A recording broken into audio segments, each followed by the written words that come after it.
한일중 향후 100년 예측. 우리나라의 외환위기를 비롯한 세계 정세를 정확하게 예측한 바 있는 미국 코넬 대학 조지 프리드먼 교수가 한일 중국 등 동남아 3국의 장래를 내다본 논문의 주요 내용은 다음과 같다. 코소보 전쟁과 1998년 아시아 외환위기를 정확하게 예견하여 21세기의 노스트라다무스라 불리는 조지 프리드먼은 그의 저서 100년 후 넥스트 100이지에서 동아시아 3국의 미래를 이렇게 내다보았다. 먼저 중국 2000년대 중반에 들어 신흥강국으로 부상해 세계의 영향력을 행사하여 심지어는 지위로 불리게 된 중국의 앞날을 프리드먼 박사는 이렇게 예견했다. 중국의 미래는 이전처럼 부상이 아닌 붕괴를 생각해야 한다. 중국은 최근 잘해왔지만 동시에 많은 문제를 떠안게 됐다. 핵심은 가난이다. 6억 명이 가구당 하루 3달러 미만의 벌이로 산다. 4억 4천만 명은 6달러 미만으로 산다. 13억 명 중 10억 명 이상이 아프리카처럼 가난 속에서 살고 있는 것이다. 물론 6억만 명의 다른 중국인이 있다. 연간 2만 달러를 버는, 하지만 이것은 중국의 5% 미만이다. 진정한 중국이 아니다. 중국은 내부 경제 인터널 이카노미가 없는 나라다. 유럽과 미국이 제품을 사주지 않으면 존립하지 못한다. 그래서 중국은 인질이나 마찬가지다. 계층 사이에는 상당한 긴장이 조성되고 있다. 빠르게 성장하고 있을 때는 이 문제를 다루기 쉬웠다. 그러나 더 이상 그렇게는 못한다. 임금이 전처럼 싸지 않기 때문에 수익성을 받쳐주지도 못한다. 고부가가치 산업으로 이동하려고 하지만 미국, 독일, 일본, 한국과 같은 쟁쟁한 나라가 버티고 있다. 지금 중국의 위치는 1989년의 일본과 같다. 일본은 눈부신 성장 뒤에서 금융 시스템이 붕괴하고 있었다. 지금 중국처럼 일본은 외국 자산을 사들였다. 중국이 성장 사이클이 막바지에 달했다는 신호다. 이럴 때 국가마다 제각기 다른 해법을 찾는다. 일본은 성장률을 낮췄다. 그러나 중국은 실업을 인내할 여력이 없다. 일자리를 찾아 도시로 이동한 농민들이 일자리를 잃으면 사회를 불안정하게 한다. 이들의 원망을 깔아앉히기 위해 중국은 6억만 명에게 세금을 거둬 분배해야 할 것이다. 거둬들인 돈으로 군대의 충성은 유지할 수 있겠지만 중국의 해법은 국민들을 억압하는 것뿐이다. 다음 경제대국 일본. 프리드먼 박사는 일본의 무서운 단결력이 아시아 최강으로 복귀할 것으로 내다봤다. 그가 일본을 높게 평가하는 이유는 경제의 볼륨에서 중국과 동등하다. 일본은 국방력이 강하고 빈곤층이 적다. 일본은 무엇이 문제인지를 알고 있고 해결할 능력이 있다. 일본은 단일국이다. 최근 대지진에 나타났듯 일본은 놀라운 단결력과 유대감을 갖고 있다. 한국도 그렇게 못한다. 일본에는 외부에서 보는 것보다 훨씬 강한 비공식적 사회 통제가 존재하는 고도의 응집사회다. 경제가 크고 교육 수준이 높고 정부를 따르는 국민이 있는 나라가 왜 쇠퇴하겠는가? 외부에선 저성장, 고령화 등 많은 문제를 안고 있다고 말하면서 일본 경제가 정체된 20년을 잃어버린 20년이라고 한다. 하지만 이것은 일본의 목표에 대한 오해다. 일본적 가치에 서양적 관점을 적용한 것이다. 일본은 기업의 이윤을 희생하면서 사회적 핵심 가치인 고용을 유지했다. 20년을 잃어버린 것이 아니라 가치를 보존한 것이다. 일본도 더 이상 빚을 쌓아가며 가치를 보호할 수 없다. 일본 역시 경제와 사회 구조를 바꿔야 한다. 하지만 일본엔 압도적으로 유리한 조건이 있다. 중국처럼 빈곤 속에서 살고 있는 10억 인구가 없다는 것이다. 사회 불안 없이 긴축을 견딜 수 있는 나라가 바로 일본이다. 대지진 수습 과정에서 리더십의 문제가 노출됐는데 2차 대전 때의 일본의 리더들은 어떤 전략으로든 반드시 승리하겠다라고 말하지 않았다. 리더가 역량을 발휘하지 못하는 기간에도 혁명을 일으키지 않은 유일한 국민이다. 리더십이 형성될 때까지 기다릴 수 있는 나라다. 하지만 프리드먼 박사는 일본의 위험성을 지적했다. 일본의 근본적인 약점은 천연자원이 없다는 것이다. 일본은 해상 교통에 접근하지 못하면 모든 것을 잃는다. 호르무스 해협, 말레카 해협, 남중국해 모두가 일본의 생명선이다. 그래서 일본은 늘 걱정을 안고 있다. 이 생명선에서 위기가 발생했을 때 해결책을 찾지 못하면 다시 공격적으로 변할 여지가 있다. 일본은 힘을 회복하면 필연적으로 해군력을 증가시킬 것이다. 공격적인 일본에 대처할 전략을 개발해야 한다. 끝으로 한반도는 중국일 볼러시아에 둘러싸인 폭탄 같은 존재다. 쇠퇴하는 중국이 과연 5년 후에도 북한을 지지할 수 있을까? 통일은 10년에서 20년 안에 될 것이다. 한국인들이 원하는 일인지는 모르겠지만 한국은 북한 문제를 다룰 때 미국의 도움을 필요할 것이다. 통일 후 금융 문제가 닥칠 때 더욱 그럴 것이다. 통일 한국을 바라보는 주변국 중 미국은 다른 대안이 없으니 환영할 것이다. 일본은 반대하지 않겠지만 기뻐하지도 않을 것이다. 중국은 북한에 대한 통제력을 잃는 상태에서 반대할 이유를 찾기 어렵다. 한국엔 북한의 붕괴가 그동안 이룬 경제 성과를 무너뜨릴 것이란 공포가 있다. 하지만 한국은 역동적인 국력을 보유하고 있다. 북쪽에 무슨 일이 발생하든 국력은 유지될 것이다. 통일 후 10년은 고통스럽겠지만 길게 보라. 북한의 땅과 자원, 값싼 노동력에 남한의 기술자 볼 리더십이 합쳐지면 엄청난 시너지가 발생한다. 나는 늘 한국이 통일됐을 때 만주가 어떻게 될지 궁금하다.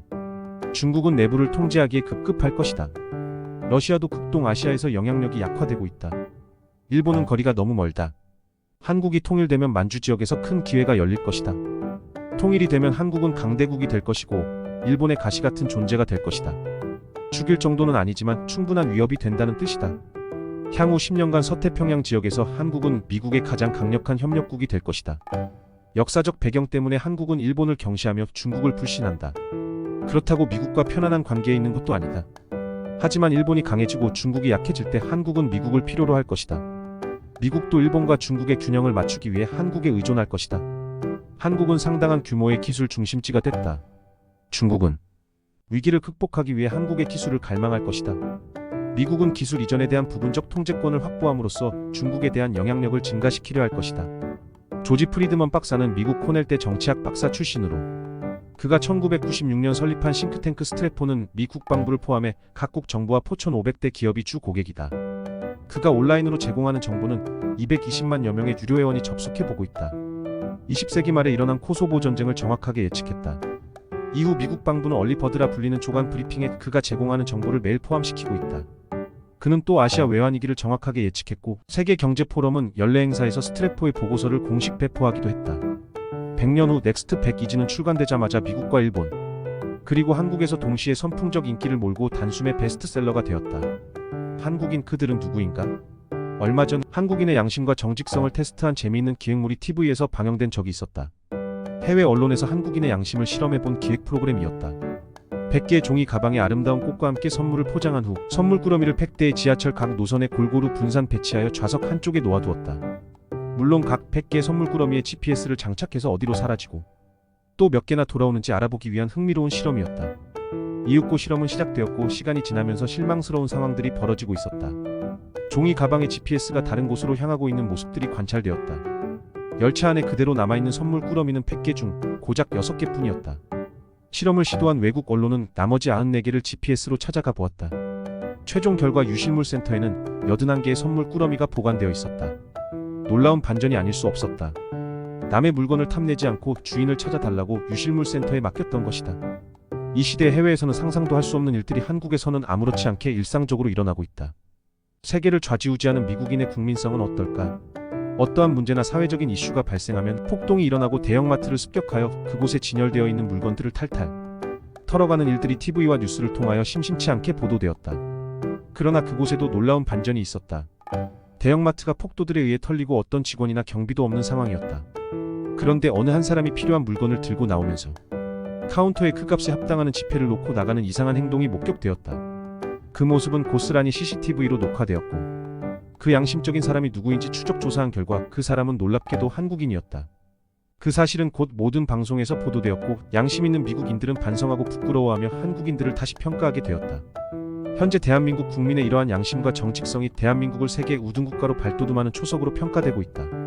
도서관이나 커피숍에서도 아무렇지 않게 노트북과 스마트폰을 책상 위에 놓고 자리를 비워도 누구 하나 가져가는 사람이 없음이 일상화되어 가고 있다.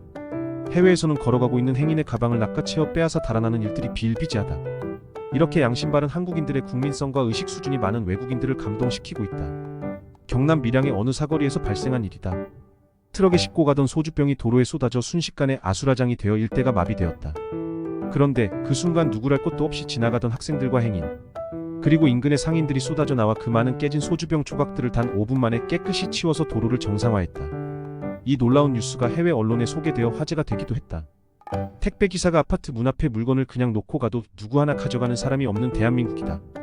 어느 날 한 외국인이 음식점에서 식사 중 시끄럽게 대화하던 옆자리에 다른 일행들이 갑자기 모두 없어진 것을 보게 되었다.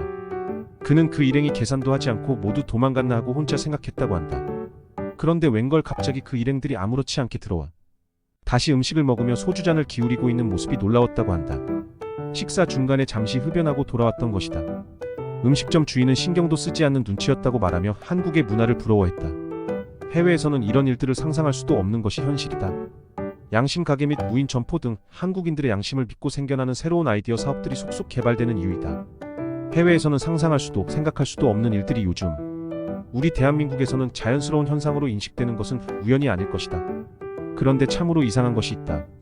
왜 대한민국 국민들은 이렇게 정직하고 양심적인데 정치인이나 언론 그리고 권력자들의 의식 수준은 후진성을 면치 못하고 있는지 도무지 이해되지 않는다. 그러나 대한민국 국민들의 양심에서 희망의 빛을 본다. 기쁘고 행복한 화요일 오후입니다. 받은 글